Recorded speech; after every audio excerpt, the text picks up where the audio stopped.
Well, hey, everybody, and welcome to another episode of Keys to the Shop, where we give you insights, inspiration, and the tools you need to grow as a coffee service professional. My name is Chris DeFirio. I am your host for the show. Thank you so much for joining me today on this episode, and I hope you're drinking some great coffee. I really would encourage you to go ahead and subscribe to the show. That means a lot to me, and it means a lot for your enjoying the show because you get updated with new episodes. Also, it helps the show get found by more people because it puts it up in the rankings and all that fun stuff. The best thing to do, though, if you enjoy this show, if you love what Keys to the Shop does, then I would encourage you to share these episodes. It means a lot if you give a 5-star rating or review on Spotify or Apple Podcasts, or just, go ahead and share these episodes. Keys to the Shop does consulting, coaching, consulting, working on special projects with coffee shops to help you make your coffee shop better, to improve the condition of your coffee shop, the hospitality, the culture, the quality, the workflow, the operations, all of that. And I've been in coffee now for 25 years. On top of that, Keys to the Shop Consulting has helped over 80 different coffee shops over the last few years that we've been doing this as a service. So maybe this is something that's interesting to you. If you're looking for help with your coffee shop, then email chris@keystotheshop.com and we will talk. Let's talk about what you have going on. Maybe I can give you some insights that'll help you immediately, and then we can think about what a project on an ongoing basis would look like. So again, that's chris@keystotheshop.com. Now, I want to let you know, later in the episode, we're going to talk about our sponsors, Arto Brick, stonework, tile, hard surfaces, amazing company out in LA. Also, the Pacific Barista Series plant-based beverage lineup, amazing company as well. So stay tuned for those. The more information about where you can find those great products later in the episode today.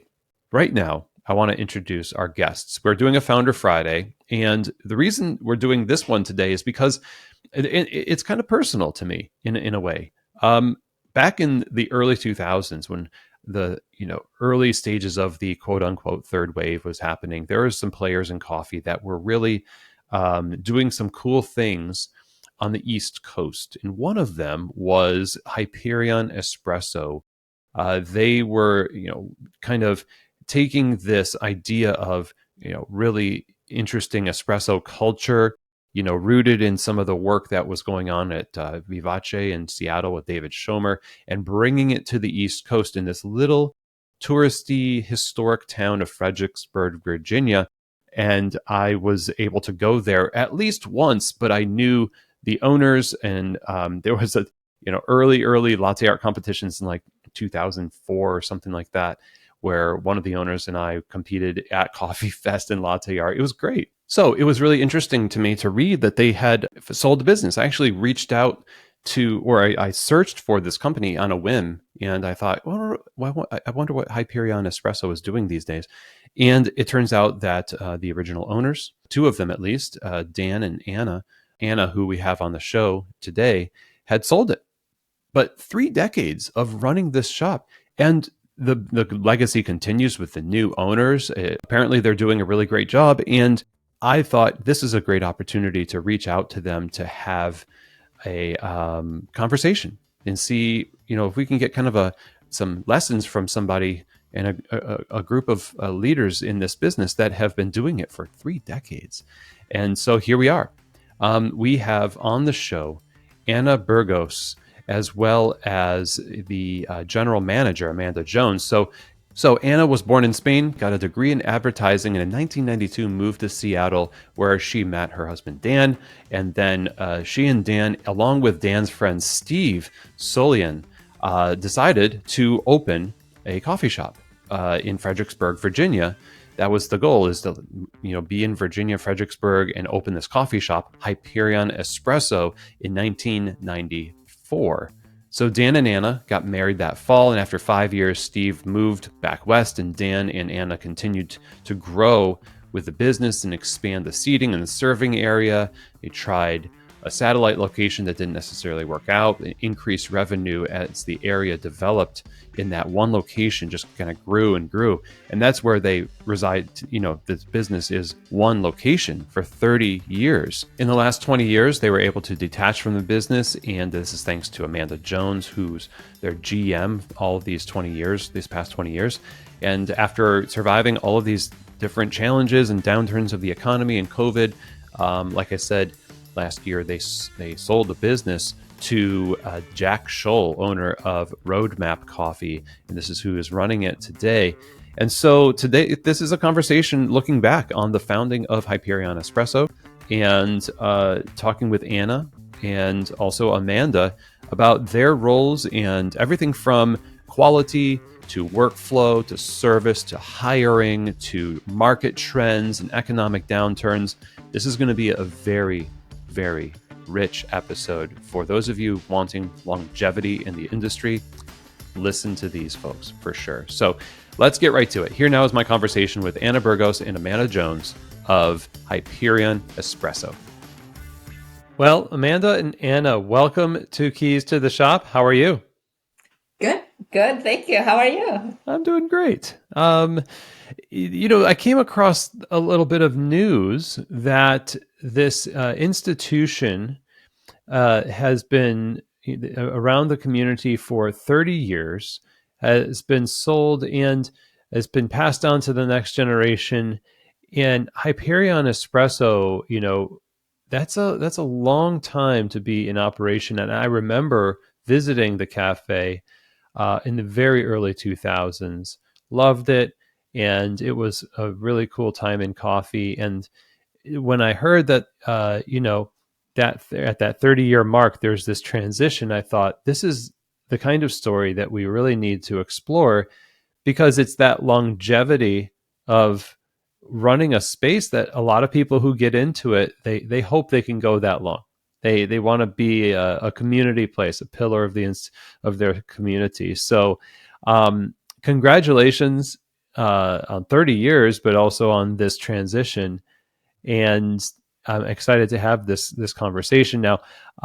We've introduced both of you in our introduction here, but I'll ask you both just kind of briefly here to tell us who you are in relation to the business, and then I want to kind of jump into the story of Hyperion Espresso. Well, Ana Brugos, my husband, Dan Peterson, and I started Hyperion with a friend I'm from Spain. And we met in Seattle. So we were living in Seattle. And our friend had this idea of coming to Virginia for college. And we thought it was a brilliant idea. So, and opening a coffee shop here to kind of pay for college. And anyway, that's how we ended up here. And then Amanda came into the business about when 2002. Okay. And I was the basically general manager for for the last 20 for a while, 3 years. Yeah, and she actually became really the main driver of the business. We kind of stepped way back on the operations and yeah, everything. Okay, great. Yeah, and so Amanda, you're the managerial force, it seems, in the business for quite a long time. It was a very unique situation. Where basically I absorbed other jobs within the company, people who were doing the books or managing, and as they stepped down, I stepped in, and over time, basically, they left the business in my hands to take care of and nurture and keep going. Wow. Okay, so that I love how this turned out, because a lot of people, they don't delegate and they don't give this kind of structure to the business until way too late. in the business. And it sounds like this is one of those moves that was the right move that kind of helped push, this consistency of operations for quite a long time. But I want to dial back a little bit here and talk first, Anna, you're mentioning the beginning of the cafe. And it sounds like if it came from your background, coming from Spain, was that just that coffee was part of your culture and therefore it was a natural extension that we should do this thing that's not here that I loved when I was in Spain. Did it have a connection there? Yeah, it's actually not only you had mentioned at some point where did coffee become more than a drink, and I think it to me is also a gathering place of people. So it's not a restaurant, it's not a bar, it's something that everybody can come, and it was lacking in a lot of the culture in the United States. Mm-hmm. At least from my point of view. Maybe a little diner or something would be something like that, but more easy. And we have in Spain something called tertulia, where in the afternoon you gather to have coffee most of the time and just chat with friends. And we Mm-hmm. kind of ended up getting that at Hyperion, where we have groups of people that would come every day, and from different kinds of lives, and they developed that routine of it was their tertulia. I think I was yeah. So and then of course we were living in Seattle, so there is also that aspect of the culture developing there on the West Coast. And at that point in 1994, it wasn't as prevalent in this side of the country.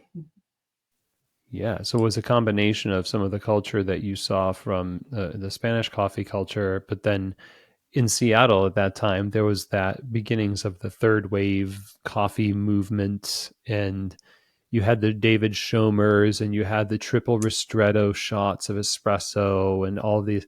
So was that sort of the going into it when you built it? You thought, well, we're gonna because you're introducing two pretty new things to a tourist and historic small community.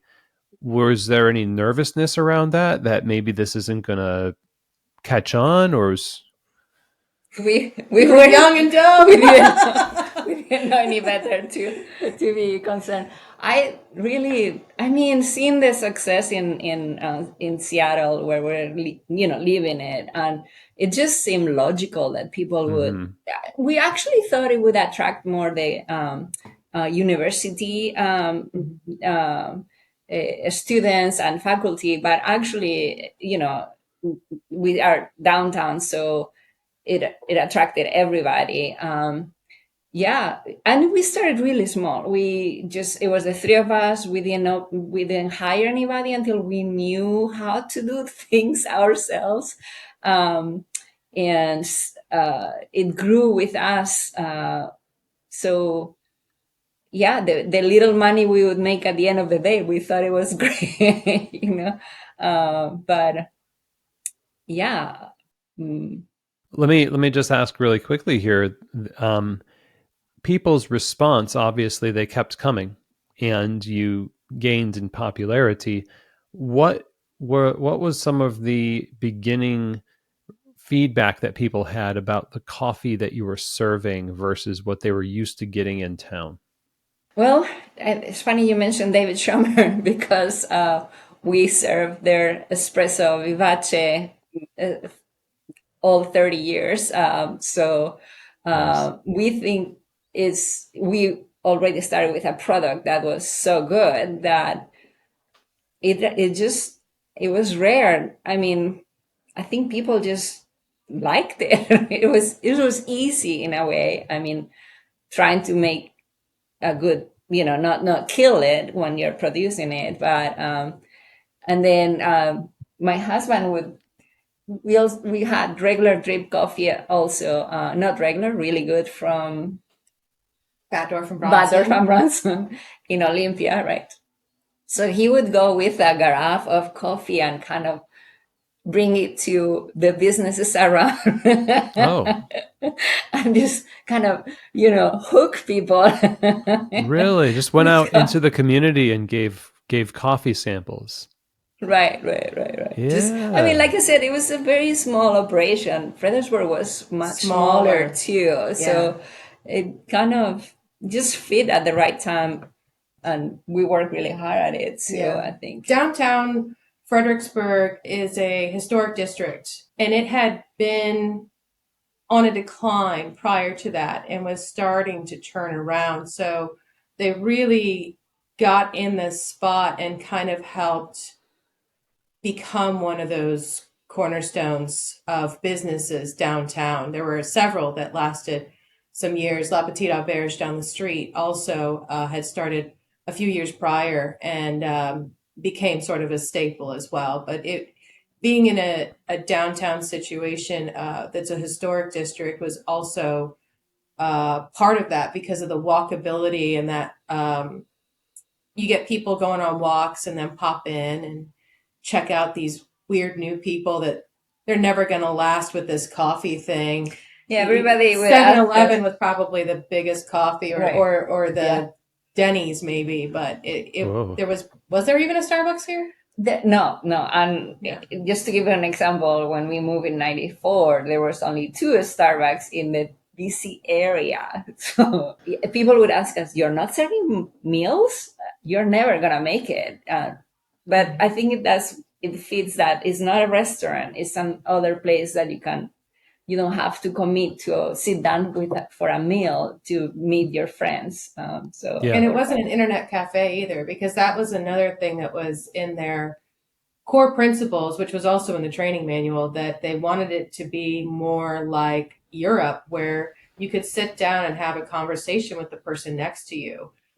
Whereas some of the internet, some of the cafes were really internet cafes, and you would just hear the typing of the keyboards and no communication. And for many years, we did not have internet until much later. But people would end up offering a seat next to them that was open, and they would end up having a conversation. And then that community started to grow.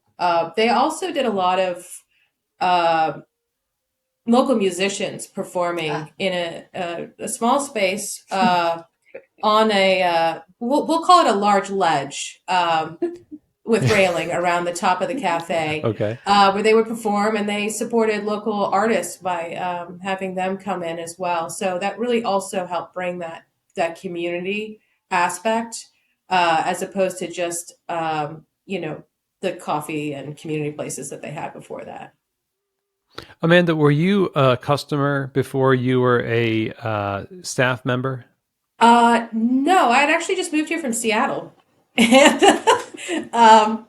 I tried retail for a moment and fell back to serving coffee. I applied there, worked my way up, but when I walked in and I smelled the coffee, it was the closest to what I was smelling in downtown Seattle, which I didn't know at the time that it was the same coffee that I had been drinking in Seattle.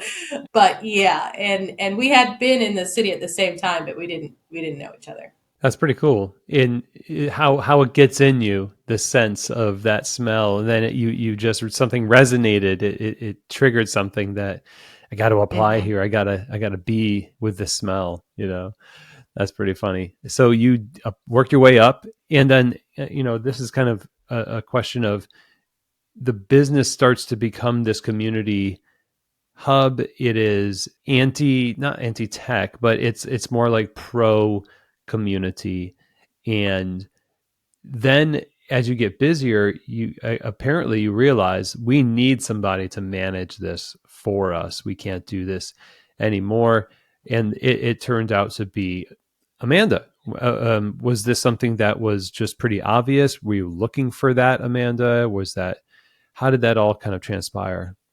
I might be pushy. no, on the contrary, I think we took advantage of her. She just was willing to take a lot of the responsibility for all the different aspects of the business, as you know. But also she had a background that just put her in that position to actually know better than us, because we didn't have a background on running a business at all. So I think, yeah, that was a golden opportunity for us. Yeah.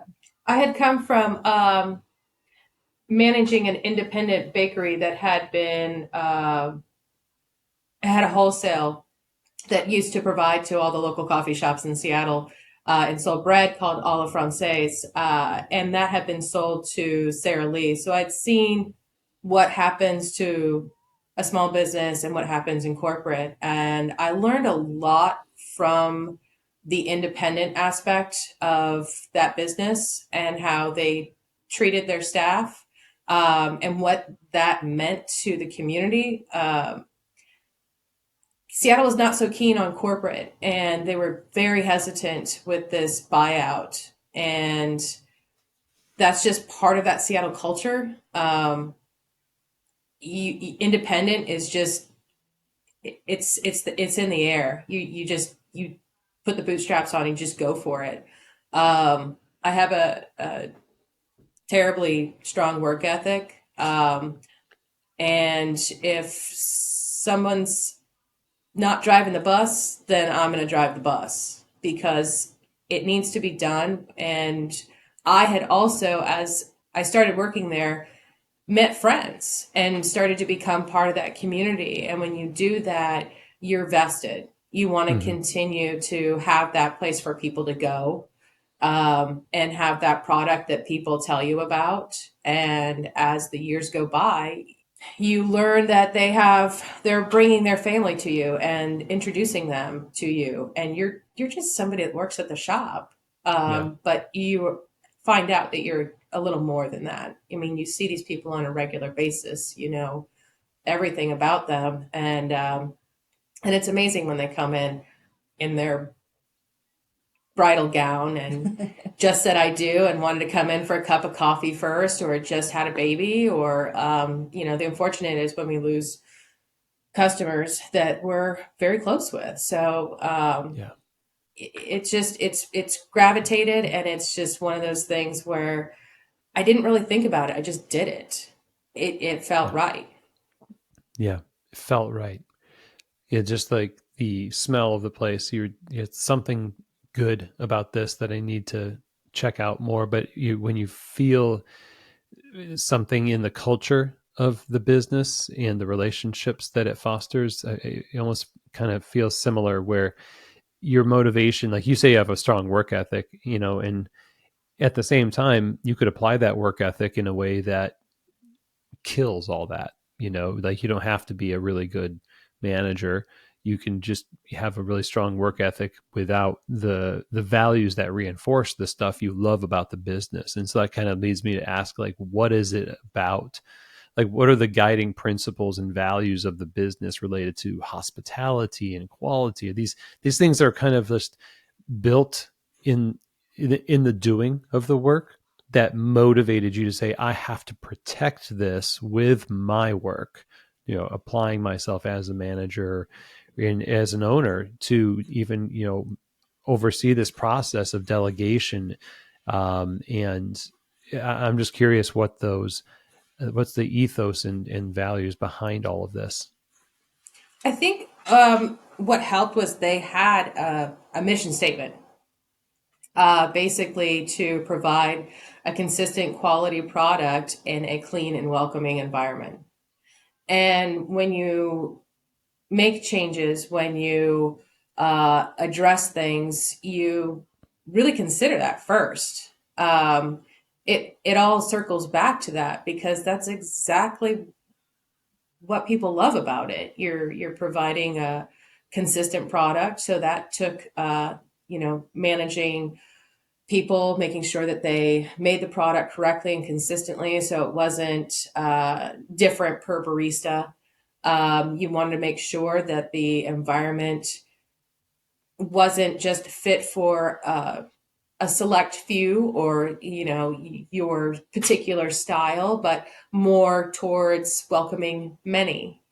And you want to make sure that your staff is also going to believe in that when you're hiring them, and then hold them to it as well. So, managing those aspects come with its own challenges, because at the end of the day, you still got to do the tough things too that aren't fun. There's times where you got to let people go. There's times where you have to kick somebody out because they're not right. They're not going to help that, and it's just tough when you see places that don't get ahead of that train, and it can, in the long run, sort of hurt the reputation. So, we just did the best we could. Yeah, I think the secret is to hire the people that are naturally wanting to welcome everybody, help them, guide them through the drinks, and that, I mean, that was part of our training. And I always say, if you might have the best coffee in the world, if you don't have that, feeling of that the person, making the person feel comfortable there, they are not going to want to stay or come very often. So I think in hiring the people that are wanting to have that, or offer that, it makes the business run better. Also doing the hard work of cleaning and doing all the other aspects of Cost analysis, trying to find new vendors, right. Those kinds of things. Those are also very important. But not the stuff that people see, but definitely very important for the business as well. How long did it take before, Anna, you felt comfortable saying, we're a little bit more hands off now, and Amanda's got this? I think you just did it. Well, That's it what was happened. a struggle. We Yeah. don't remember Yeah. now, but it was hard to let go of certain things. I mean, intellectually, you knew, okay, I need somebody else that probably does this better than me to do it. But once you're used to doing something a certain way, it's hard to change. So it wasn't as easy as we think it was. It was, but yeah, it just being overwhelmed and needing, recognizing that you need that help. That was it. Yeah. That. And we all had things that we sort of specialized in. Dan was really helpful and empowering in showing me, I would bring in a situation and he would go ahead and say, let me look at it and let's talk about it. And then show me how he negotiates a price on a bulk product. What kind of changes are acceptable or not acceptable? What kind of price range we want to be for such items. So I learned a lot from that. And I really wanted to be able to do those things. And, as time went by, I had personal needs of accomplishments, of getting things done, having done it once, being good at it, whether it be really good at working with our accountant in providing the payroll and federal tax forms, payroll forms, and providing all that stuff, which was another thing off their plate. And I was faster at it. And then to, really being able to figure out what a price increase looked like, and when was a good time to do it. There's so many moving parts here. And we've said on this show before that once you get into this realm of management and leadership, you don't really make coffee anymore. You kind of make it possible for others to make coffee. You lead people, like all that's your cappuccino, right? Like you're making that cappuccino, and it's really fun to do that stuff. You can be very satisfied as a barista to see yourself pour a great cap, serve it, and see a customer sip it, and it's very cathartic. It's very nice. Absolutely. When you are doing paperwork and talking to vendors and moving numbers around and managing different crises, what is it that you look to as a point of satisfaction that the job in those areas is being done well? You can't look at it like a finished cappuccino, like, there's that thing. But how do you manage that for yourself so that it's a sustainable thing and not just constantly pushing you further down?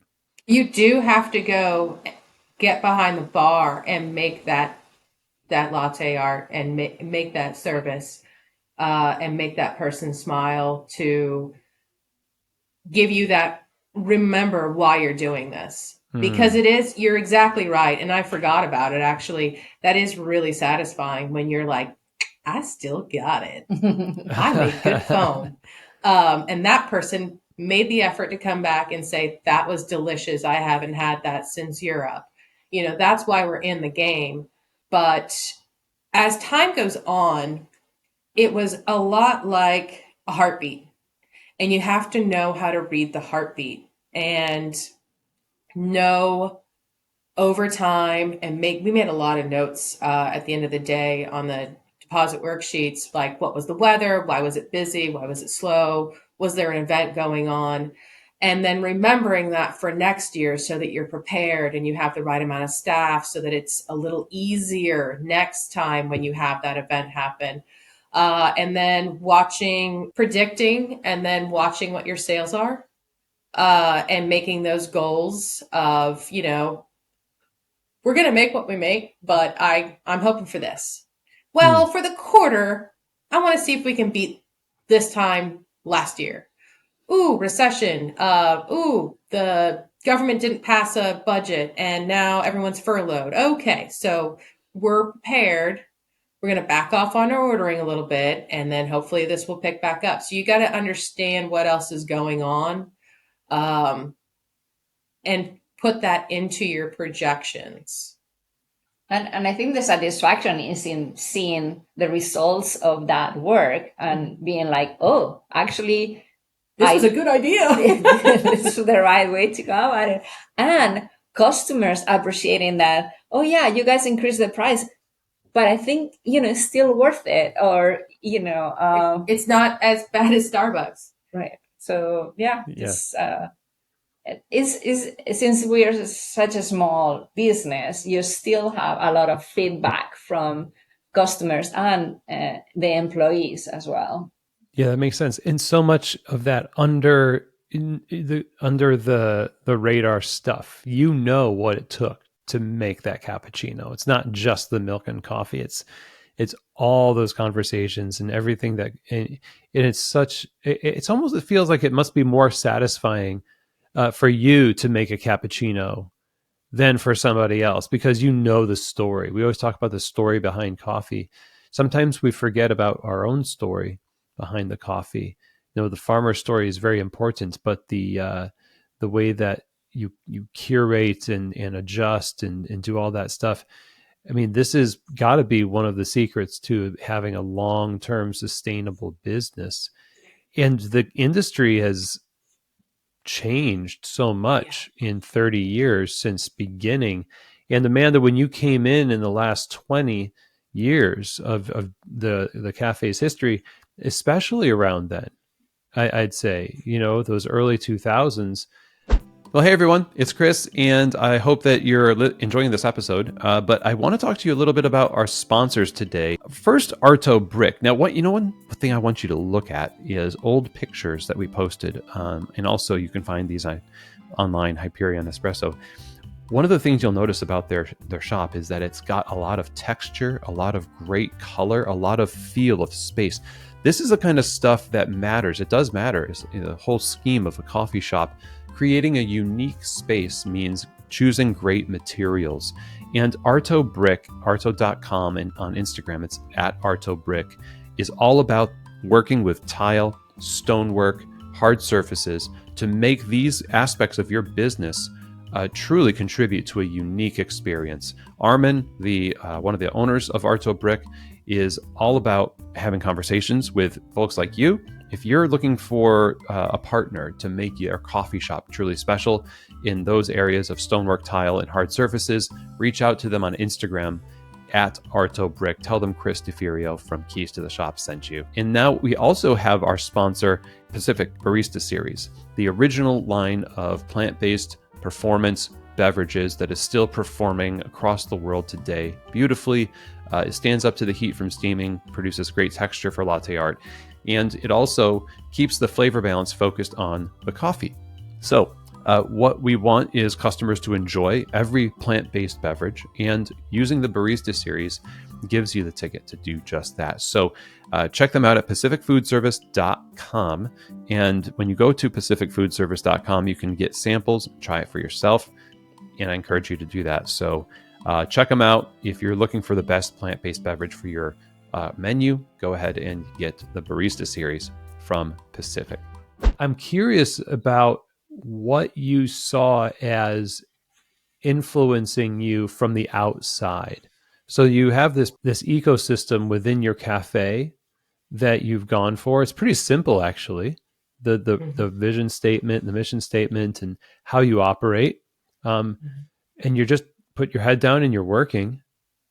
But then there's other stuff outside the cafe's four walls that's got to reach you at some point. How do you navigate saying yes or no to different trends and movements in the industry?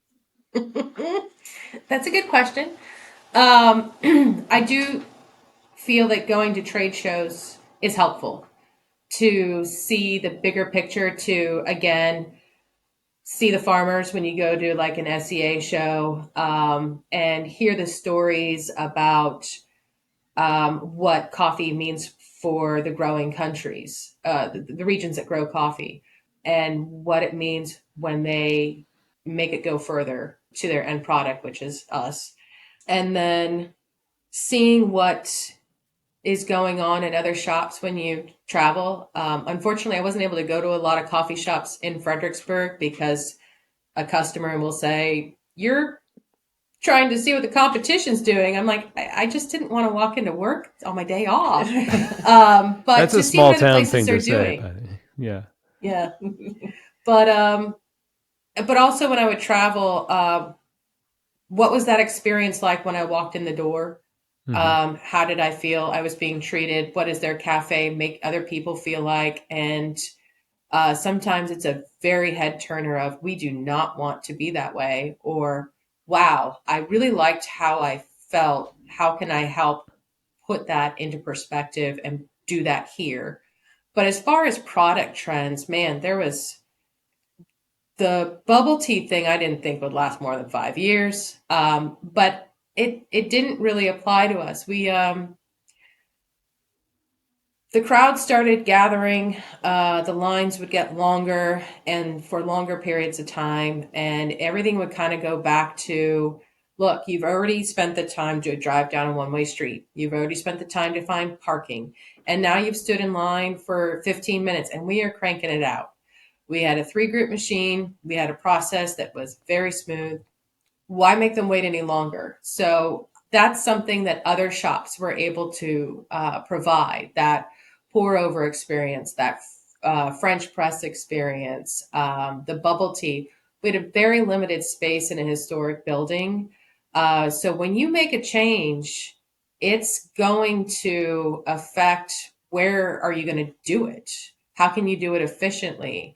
So any changes that we made go back to how many people are going to want this. Frozen drinks were definitely the big changer that we did take, and then made it very successful. But how you don't want people to wait longer. You want it to be efficient and consistent, and that's always back to that consistent quality product. But we want to respect people's time too. And having them come back to pick up their drink after 5 minutes, it's hard to get them to come back. We weren't, how our bar was set up, we weren't able to necessarily walk out from it and go through a crowd that's wrapped out the door Yeah. on a Saturday in May. So we didn't really serve a whole lot of food items unless they were, pastries, grab and go kind of Easy, things. yeah. Yeah. Yeah, I mean, you can be whatever you want to be, but it, I think you need to concentrate on what you do well. Mhm. You have, the espresso that we were serving was amazing. So you want to use that to its best. So introducing things, other things are just distractions. Like for example, when chai started, we went with the simplest option. A concentrate from Oregon chai and milk, and that's easy. Things that will incorporate in our routine or process easily. Yes, but really focus on what you do well and is successful. And yeah, of course, and then of course you have to, oat milk, Yep. milk, and all those kind of. Where do you stop? So we really had to rely on the staff to also, hey, I need you to start listening to how many customers are asking for which one, so that we know if we're going to add something to our lineup, we also need to drop something from our lineup. So like we had rice milk, way before the oat and almond, because there were people that didn't do dairy. And so Right. that was an easy thing to get rid of. There were a few customers, but you again, you kind of got to make that decision for what's better for the majority. We can't be everything to everybody. Right, that's it. And I think that's also one thing that is really frustrating for some of our customers, but also for us. They wanted us to have like everything. Like you don't serve lunch, you don't serve soup. No, but there's a great place that makes soup. And you should explore that, because that's another great part of our community. We wanted to specialize in coffee and make that our focus, as opposed to making a sandwich a focus when there's 3 sandwich shops nearby, or 3 pizza places, or 3 Yeah. burger places. So give the opportunity to spread the wealth, go to the people that are really great at it, and they're going to tell you to go. If you want a good cup of coffee, go to the coffee shop that's good at it. And that was sort of that unique situation that we were fortunate to be able to make a coffee shop that could run on coffee and not rely on meals. Well, a lot of people will get this fear that if they don't get what it's easy, you're just gonna like add a syrup. I'll buy a syrup, I'll buy a thing here and a thing there. It adds up, of course, and but the fear is I'm going to disappoint people. I'm not going to stay in business. That's more sales. If I can get more sales, that's more is better, right? But why did you start it? Why did you start the business? Did you want to start because you are really passionate about coffee, or because you really want to create a place for people to come? And you can do that with food items, but you need to keep in mind what else is around you. Because if you're going to be doing something, be really good at it. But if there's 4 other places that serve sandwiches, you might not want to serve sandwiches. Or do you have people that have offices nearby? Or, do you have we have a lot of people that would work out and do yoga. And so we did serve, we had protein powder that we could do for special protein shakes. And that was perfect, because it's still basically like a coffee, and we would add coffee to them, but we weren't really providing that meal. We were just trying to provide that little extra something. But yeah, I get it.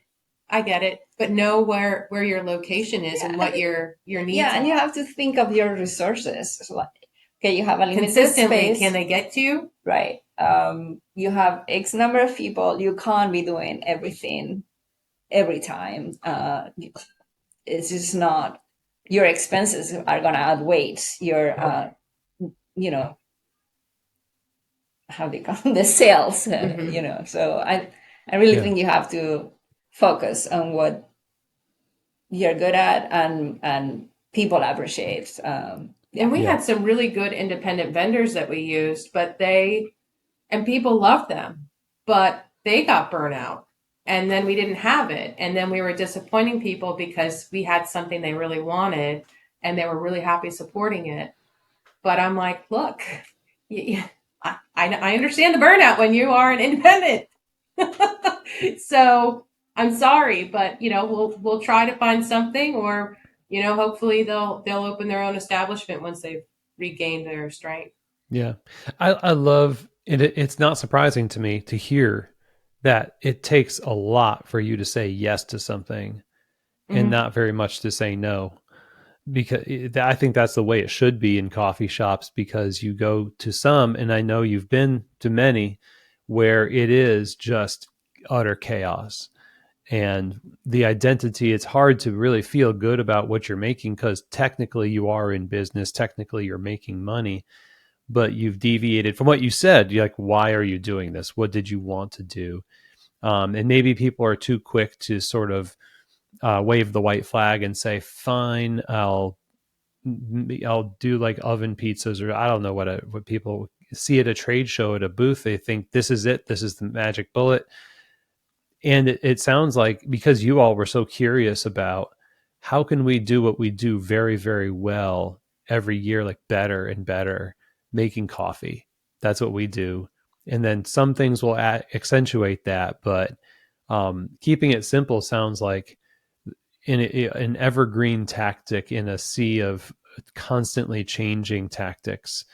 Um, and I guess one of the things that changes a lot too is the pool of employees that you have to choose from.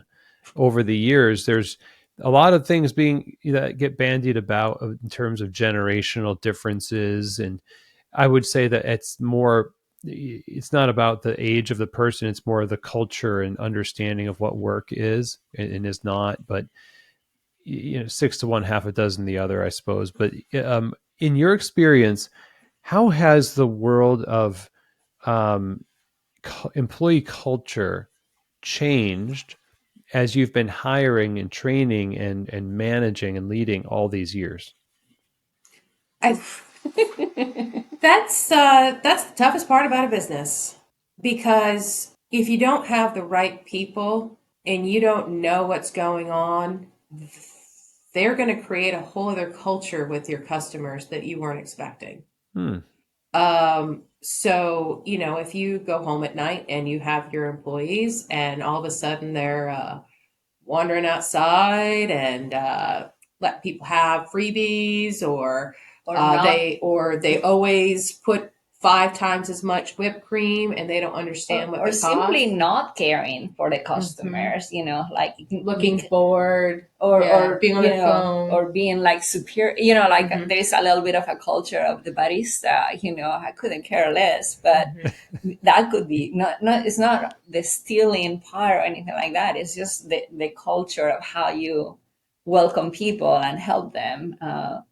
So that's why, yeah, you really have to. We suffer from being very picky about who we hire, Hmm. because it really, you can't teach people to be welcoming and to enjoy that. You uh, have to want to help people. You have to want to make them have a good day. If you're just there for the paycheck, your customers are going to know. And our customers ended up knowing that we were picky. Let's put it this way: they knew somebody wasn't going to work out just as much as we did, and that Okay. that said a lot. People kind of wanted to steal them.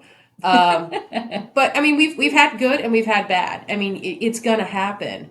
But we had a good process, I think, of interviewing where she would go through the applications and kind of get a feel, call the person, what all they're looking for, if they fit our criteria. And then it was good cop, bad cop. I pushed, and I tried to scare him out of the job, honestly. Because if you can't handle me or my accent, you're not going to handle 3 hours of a line out the door of customers expecting you to remember their drinks, expecting you to, be more efficient and not forget that pastry in the microwave, because they know we all do it and we do it well, and they come to expect it from us, for good reason. I mean, that's what we were there for. This is how we make our living, to remember that you want 1/4 hot water in your, drip coffee because we don't want it too strong, and you're gonna, have 1.5 servings of this, and go easy on the whipped cream, and don't make it so hot. All those details, so that they don't have to remember it, is difficult. It's a lot like being a good bartender. And if you can't do that, then it wasn't going to work out. So, we had a training process, a hiring process, and then sometimes it didn't work out. But for those that did, they stuck around. And we have, I think I was there 22, Jesse was there for 12, some for 7. So when you get somebody, and we also created a set schedule as well, which really did help, because scheduling is like the worst thing in the world. But it's where you give and take, and how you are able to keep employees as well. So yeah, sure. Compensation as well, like resourcing them with the money and time and tools and things like that too. Yeah, from the beginning, we try to always pay our employees better than the minimum or whatever they could get somewhere else, and offer vacations and bonuses and things that normally you don't find.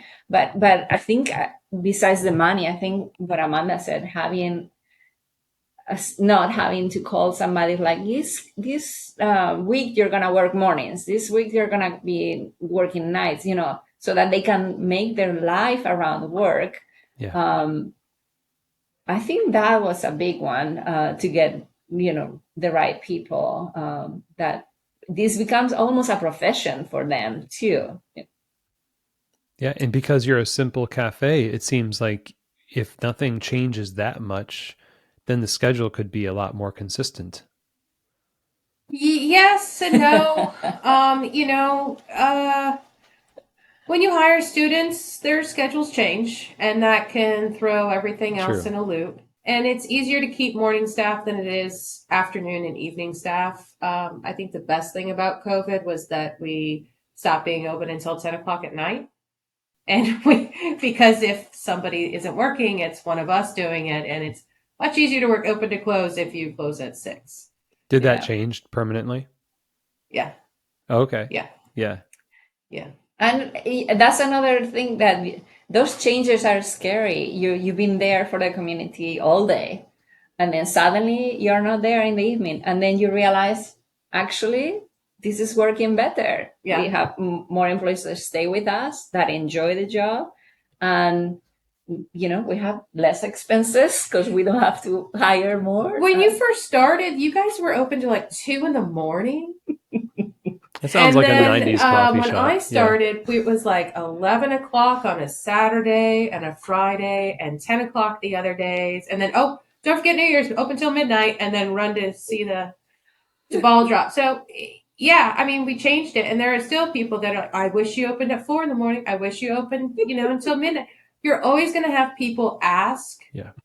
But it doesn't mean you have to do it. And I mean, you really need to understand how many people, or ask them, is it because there's a lot of people, or is it just because you would like it? It's somebody say, I wish you guys served sushi. Why? Well, you're so good at doing things. You would probably be good at it. And I'm just hungry for lunch right now and don't have anywhere else I can go real quick. I'm like, okay. Yeah. That was a good response. We don't really need to have sushi, but, find out those needs. So hours, you really need to calculate how much that labor is, and where again, find that rhythm of the ebb and flow. Does it change if there's a traffic jam? Does it change if there's, wherever your location is? What businesses are open and closed? Are you near a music school where there's lessons in the afternoon and evenings? That can really Yeah. play into what your hours are. And by that time, there were other places that were staying open later. So the community wasn't going to be deprived of coffee. It's just they were being deprived of hanging out with us. Yeah. Well, it's funny how that works when you have a set number of hours where people can hang out. They'll eventually be trained to come see you at those hours, and you get to see more people. One thing that I've noticed as we've talked here is that not only is it a consistent over 3 decades, pretty simple proposition done well and trying to drive more efficiency and delivery of joy, delivery of cultivation of relationships, but within the cafe. But you send people to other businesses. You're not threatened by somebody has something that I don't have, and you really are a community place. Just like you've said it many times, like it's okay that they have that and you should go get them, and then you didn't make that sale, it's not going to end our business because we got plenty of people buying coffee from us, and it's okay. It feels like an acquired skill that you have to kind of take a little step of faith and say, I'm going to trust that it's going to be okay if I double down on what we do very well. Over time it's going to accrue, and the interest is going to build, and we're going to benefit from that. Would you say that's fair to say that's happened to you that way? I think with experience comes confidence. We've been so busy. We had so many customers that it was only a few times we were afraid of that the business wasn't gonna work, and that was 9/11, or with furloughs, with COVID, of Yeah. course. Yeah, that was for everybody Yeah. a big one. Not everybody survived that. So, But I think because we had so many regulars, and then and the town also has grown a lot. Yeah. It's become, my goodness, you would recognize it if you were them. So I think it was able to absorb all the other businesses that grew also and start opening. Yeah, we are not lacking on. No, and I had my head down for so many years. It was just where I went to work every day. That when we had our 25th anniversary, we enlisted the help of another local artist for anniversary poster, and we did an art exhibit, and he did a theme where all the people that paint Hyperion pictures, and I'm like, I didn't know that was a thing, but it was. He's like, yeah, it's kind of an iconic place to paint all the time. And I'm like, I'm sorry, it's just where I go to work every day. And then that's when I realized how much that place meant to people. And it made sense why we were able to overcome, setbacks of, COVID and everything else, because it, it was more than just a coffee shop. But no, COVID scared the living bejesus out of us. Yeah, I no, bet. that was Yeah, not fun. No. but you got to close earlier as a result, so there you go. Yeah, but we were 5 of us working, so that. No, I'll go with that. Thanks. I'm thankful that it continues under different ownership, but still the place is, in a sense, and maybe you feel this way as well, it's a product of your labors, but it's a possession of a community. Absolutely. Yeah, and I think that's probably the best way to sum it up. Yeah.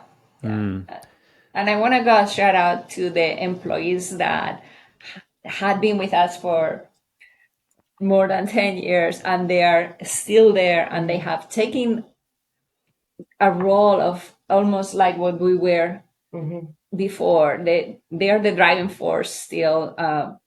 Customers go to see them. They become Hyperion themselves too, and it seems to work for them. They're still happy doing what they're doing. So I'm really thankful for that. That's And the great. new owner is actually, having them give a chance to create their own culture there as well. So that's good. That's kind of what we were hoping to. Somebody would take the baton and keep going. Yeah, that's excellent. So for both of you, one last question is, what is it that you think the listeners here should focus on to have a successful coffee shop? What do you want to see more of in coffee shops in the next 30 years? Yeah, I mean, I think it sounds like a cliche, but do what you really love doing. And I mean, consider whether it's something that is going to appeal to people, obviously. But yeah, because you'll put the effort and it'll make your life better too than if you're enjoying what you're doing. And yeah, try not to don't go over your head and start hiring too many people and getting loans and all of that. I don't know, maybe this is an old way of doing things, but and I've said it before, focus on what you know what to do well. And I don't think overextending helps anyone, but I don't know, maybe some people are really good at that. Yeah. I think you really need to, no matter what, go back to being able to make the drinks. Sometimes I see ownership where they actually don't work in the cafe at all. And I think you lose a sense of what you're doing and why you're there if you never make drinks, if you aren't in the trenches, so to speak, with the staff when it gets busy.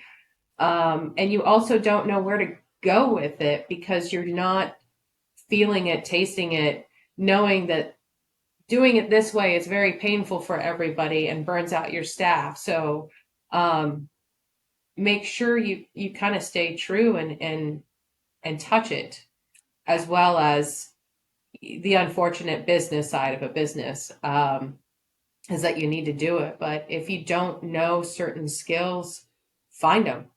Find how to figure out what your cost of goods are, so that you know if you are competitive, if the prices are right that you're getting for things, especially with how much coffee is rising in cost. And then educate your customers. Why do you charge this? Hey, do you know that these regions are struggling to put out coffee, and it's changed with climate? And why is it important that it's fair trade or organic or whatever you're doing?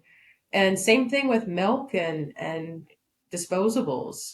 Know your vendors, know if you're going to be offered a good price, so that you stress less about it. You can actually predict. You can keep control of those things. But you need to take ownership of it, and you need to raise your hand and get the help. And there may be somebody that's a customer that's like, you know what? I love you guys. I can help with that. I can show you. I've had a business. She volunteered me all the time to other businesses.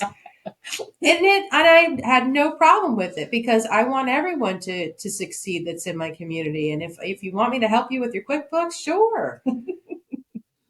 And now Nice. I'm employed somewhere else with customers I've known for about 20 years and doing something completely different. And it's great because I was part of that community. Wonderful. Great advice. And thank you both for all your work. Thank you. Shout out Dan, and everyone that's contributed over all these years. This is the kind of stuff that its legacy, its impact beyond what you could ever track. And man, it's just an honor to get to talk to you today. Thank you so much for breaking this down and telling the story. Thank you so much. Thank you. Thank you, Chris. Okay, everyone. Well, I hope that was a great time of reflection on what truly matters in coffee. This shop has been able to not just survive, but thrive. I know that's a trite saying, survive, thrive, it rhymes. We like to use it. But truly, this is the longevity and sustainability that we say we want, but then we get distracted with all these things, and we don't really have a root, like I said in the beginning, a root in ourselves for this. And I think that the decisions that they've made in this company over the years has really made it the way it is now, which is a fixture, a pillar. There's legacy there. There are things that just outlive the original owners of the space. That's always going to be a community space, like it belongs to the people there. So you kind of have to keep it up, right? And that's the kind of thing that really is encouraging and inspirational to me. So huge thank you to Ana and Amanda for joining me on the show. And a big thank you also, even though it wasn't on the show, Dan and everybody involved in creating this beautiful place. And what a beautiful creation in time, in memory for generations of people through coffee and focus. And so thank you all for that.